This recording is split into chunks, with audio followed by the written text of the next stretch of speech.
저는 평생을 시청에서 근무한 공무원입니다.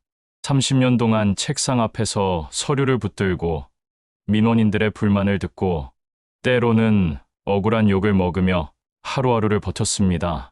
사람들은 공무원을 두고 안정된 직업이라고 부러워했지만 막상 그 속에 있는 저는 늘 답답함을 안고 살았습니다. 매달 꼬박꼬박 나오는 월급, 정년이 보장된 직장, 누구나 바라지만 누구나 못 얻는 직업. 하지만 저는 그 안정 속에서 언제나 미묘한 불안과 아쉬움을 느꼈습니다. 퇴직을 앞두고 나니 그 아쉬움이 더 크게 밀려왔습니다. 30년을 바쳐 얻은 건 퇴직금 약 2억 원. 그것이 제 인생 노후의 전부라는 사실이 서글펐습니다. 남들은 부동산으로, 사업으로 돈을 불렸다는데 나는 그저 월급쟁이 인생으로 마무리되는 것 같아 허무했습니다. 그때부터 제 마음속에 하나의 욕망이 피어올랐습니다. 한 번쯤은 나도 인생 역전을 해봐야 하지 않겠나. 퇴직하는 날, 동료들이 박수치며 꽃다발을 건네줬습니다. 저는 미소를 지었지만 속으로는 복잡했습니다.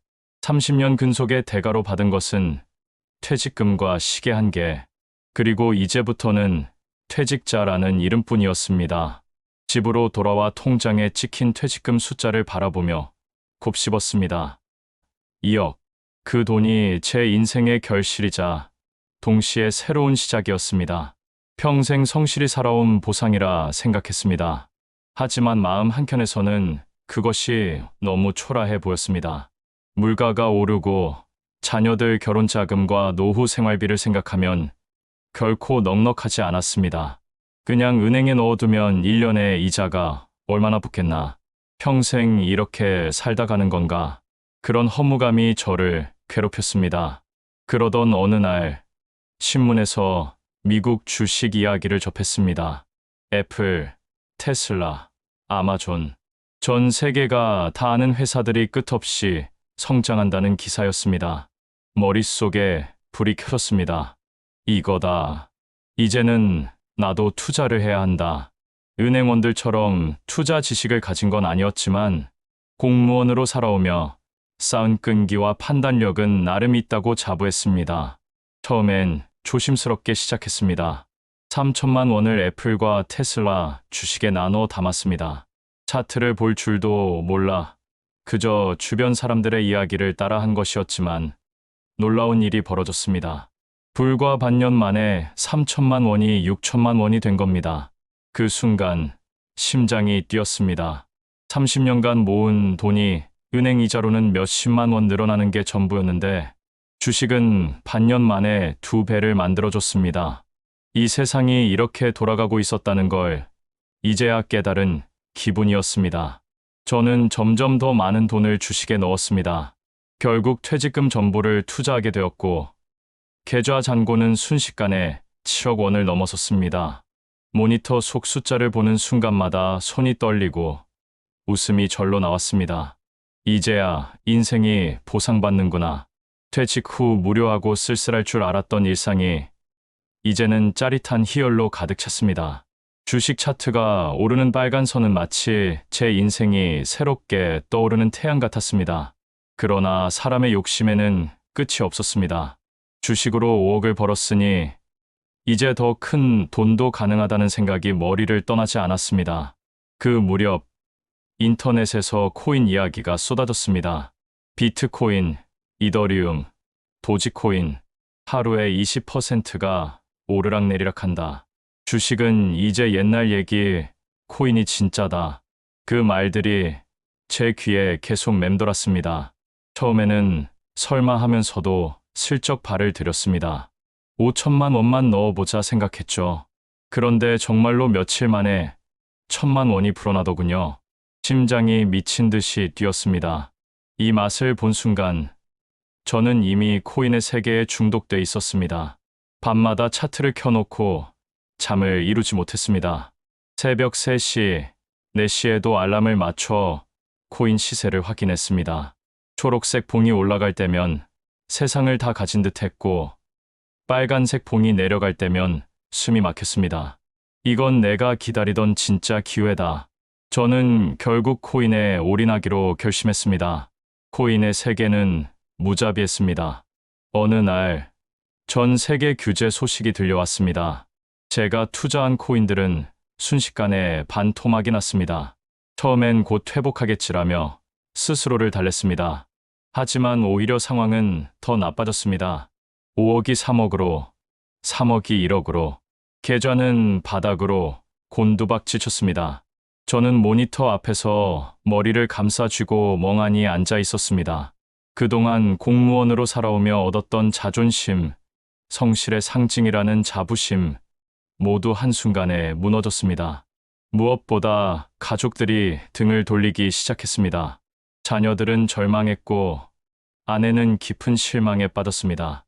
저는 더 이상 집안의 가장이 아니었습니다. 그저 실패한 투자자가 되었을 뿐이었습니다. 돈이 사라지니 가족도 흩어졌습니다. 아내는 결국 집을 나갔고, 아이들은 연락을 끊었습니다. 집 안은 고요했고, 제 마음은 텅 비었습니다. 생활비를 벌기 위해 선택한 일은 대리운전이었습니다. 시청에서 근무할 때는 깔끔한 셔츠를 입고 책상에 앉아 서류를 다루던 제가 이제는 술 취한 손님을 태우고 새벽거리를 헤매는 신세가 된 겁니다. 손님이 빨리 가라며 소리칠 때마다 마치 민원실에서 욕을 먹던 제 모습이 떠올랐습니다. 하지만 공무원 시절과 다른 점은 이제는 제게 지켜줄 안정이 없다는 사실이었습니다. 새벽녘 차 안에서 혼자 울기도 했습니다. 내가 왜 이렇게 됐을까? 욕심만 부리지 않았어도 몇 년이 흐른 뒤 우연히 옛 동료를 만났습니다. 그는 작은 금융상담소에서 어르신들에게 투자 교육을 하고 있었습니다. 너야말로 이런 일을 해야 한다. 실패를 직접 경험한 사람이 해주는 얘기가 제일 값지잖아. 그 말이 제 가슴을 울렸습니다. 저는 제 실패담을 솔직히 털어놓으며 노후 자산을 지키는 방법을 알려주는 강의를 시작했습니다. 처음엔 몇 명만 듣던 강의였지만 점점 입소문이 나더니 강의장은 어르신들로 가득 찼습니다. 저는 무대에 서서 마이크를 잡고 이렇게 말하곤 합니다. 여러분, 저는 공무원으로 30년을 근속했습니다. 안정의 아이콘이라 불리던 제가 욕심 때문에 한순간에 무너졌습니다. 퇴직금은 인생의 보험이지 도박 자금이 아닙니다. 저처럼 되지 마십시오.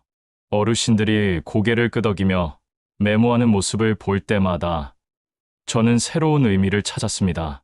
돈은 잃었지만 인생의 진짜 가치는 지금에서야 찾은 것 같았습니다. 사람은 돈으로만 사는 존재가 아닙니다. 한순간에 번 돈은 바람처럼 사라지고 평생 남는 것은 교훈뿐입니다. 저는 이제야 깨달았습니다. 욕심은 인생을 무너뜨린다. 퇴직금은 내 노후를 지켜줄 마지막 보루다. 투자는 지혜이고 노후의 평안은 성실에서 비롯된다. 돈은 잃었지만 저는 제 실패를 나누며 다른 이들의 노후를 지켜주고 있습니다. 그것이야말로 진짜 값진 보상 아닐까요?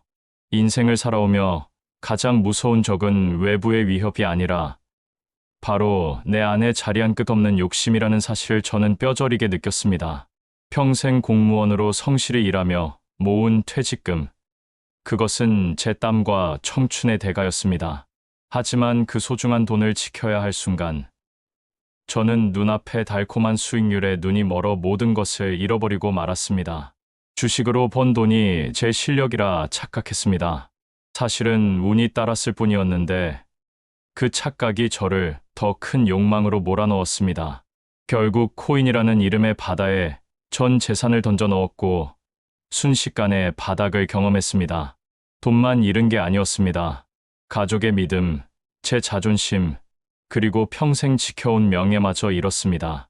이 경험을 통해 배운 건 분명합니다. 돈은 우리의 주인이 아니라 도구일 뿐이라는 것입니다.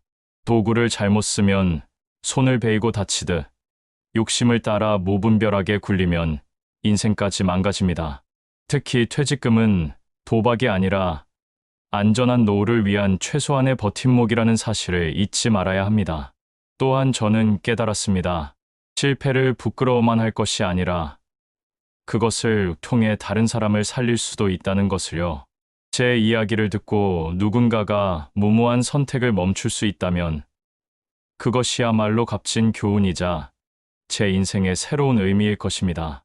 결국 인생은 한순간의 대박이 아니라 작은 성실의 꾸준한 축적 위에 세워지는 것입니다.